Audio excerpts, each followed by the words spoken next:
Assalamualaikum warahmatullahi wabarakatuh. Perkenalkan, saya Muhammad Iksan, mahasiswa Ilmu Komputer Universitas Hasanuddin. Baiklah, pada kesempatan kali ini saya akan memaparkan materi yang berjudul "Dari mana bisnis besar itu dimulai?". Pertama-tama, kita akan meluruskan persepsi dulu. Beberapa orang pasti pernah berpikir untuk memulai bisnis, tapi berhenti sebelum bertindak karena khawatir mengenai masalah uang atau modal. Ada pula yang berpikir kalau mau membuat bisnis yang besar harus membuat tempat atau kantor yang mentereng dulu. Nah, kedua persepsi ini adalah persepsi yang keliru. Uang dan tempat yang mentereng bukanlah faktor atau langkah pertama untuk memulai suatu bisnis. Nah, kita bisa melihat dari pebisnis-pebisnis sukses dunia maupun Indonesia.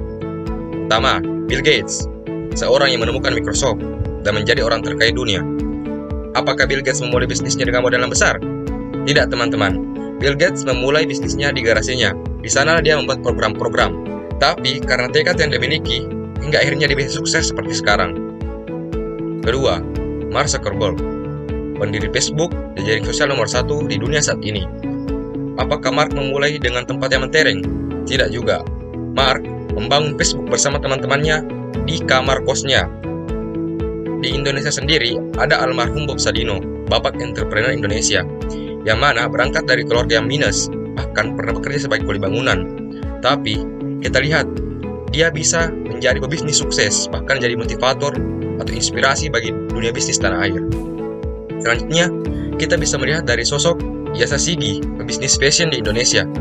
Dia memulai bisnis sejak SMP, tanpa modal, dan bisa sukses seperti sekarang.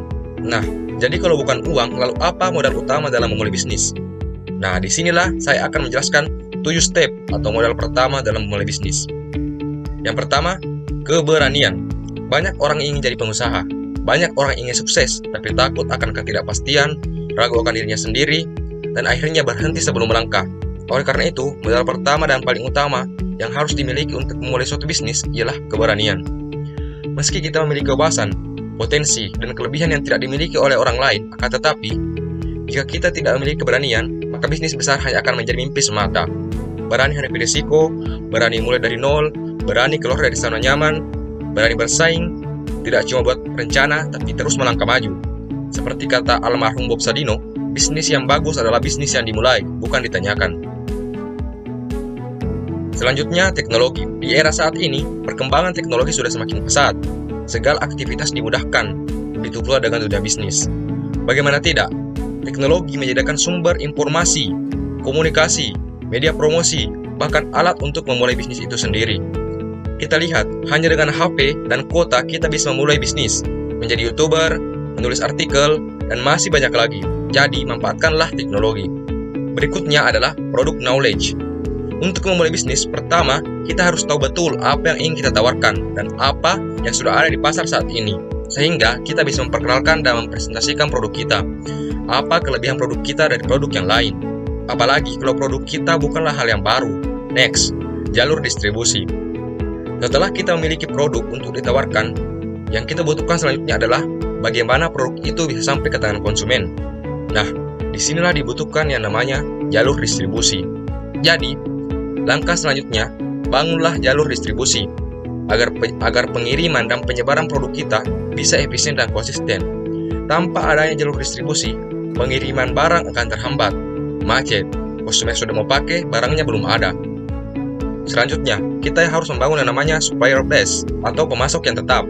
Agar bisnis kita loyal, dibutuhkan pemasok yang tetap. Sebagai mitra bisnis yang baik, kita harus membangun hubungan yang baik dengan supplier. Jangan gonta-ganti supplier, dan dapatkan kepercayaan dari supplier agar bisnis dapat berjalan dengan efisien dan tidak terhambat-hambat. Kita sudah punya produk, jalur distribusi, supplier. Selanjutnya, kita harus membangun customer base atau pelanggan tetap. Untuk membangun customer base, hal yang diperlukan adalah kepercayaan. Buatlah customer percaya terhadap produk kita. Buatlah produk kita jadi pilihan pertama dari customer. Jadi, kita harus berintegritas pada suatu produk dan harus bisa membuat customer tidak beranjak dari produk kita. Jangan gonta-ganti produk. Buatlah customer tahu, oh kalau cari barang ini harus ke sini. Sehingga bisnis kita bisa berjalan lancar dan menuju kesuksesan. Nah, jika sudah memiliki poin 1-6, niscaya bisnis kita sudah lancar, sumber keuntungan sudah lancar, barulah membangun tempat atau kantor yang mentereng. Mungkin itulah yang saya sampaikan. Sekian dan terima kasih.